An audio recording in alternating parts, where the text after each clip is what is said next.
रानी जान चुकी है अनीशा का पूरा राज। क्या सचमुच दिग्विजय के सामने अब अनीशा के खिलाफ रानी लेकर आने वाली है सबसे बड़ा सबूत।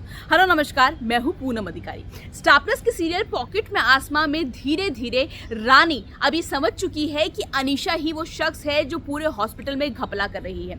रानी ने एक वीडियो भी बनाया था उस घपले का कि किस तरह से दिग्विजय के पीठ के पीछे दवाइयों की हेराफेरी हो रही है, रैकेट चलाया जा रहा है जिसमें लोगों के बॉडी पार्ट्स को बेचा जा रहा है, तो बहुत कुछ हो रहा है ऐसे में। लेकिन रानी जो वो वीडियो बनाती है वो गलती से उसका फोन खराब हो जाता है, जल जाता है जब वो चार्ज पे लगा देती है, और जो सारे सबूत उसने अनीशा के खिलाफ जो जुटाए थे वो सारे बर्बाद हो जाते हैं। वहीं दूसरी तरफ अनीशा को शक हो जाता है कि हॉस्पिटल में कोई तो है जो उसके इस पूरे भांडा फोड़ कर सकता है, जो उसके पूरे प्लान के बारे में जानता है, जो ये जानता है कि किस तरह से अस्पताल के नाम पर जो अनीशा है वो रैकेट चला रही है। तो अब अनीशा किसी भी कीमत पे उसको शक हो गया कि हो सकता है ये लड़की कोई और नहीं बल्कि रानी हो। तो वो अपनी नर्सेस से रानी को फंसाने का एक प्लान बनाती है और वो कहती है कि तुम ये दिखाओ कि हम एक और जो है दवाइयों का एक्सपोर्ट करने वाले हैं, और किसी तरह से रानी को इस पूरे मामले की जानकारी दो ताकि रानी हमें पकड़ने की कोशिश करे और हम उसको अपनी जाल में फंसा दे। लेकिन अब सवाल ये है कि क्या रानी अनीशा के इस जाल में फंसेगी, और सबसे बड़ी बात यह है कि क्या इस बार जब रानी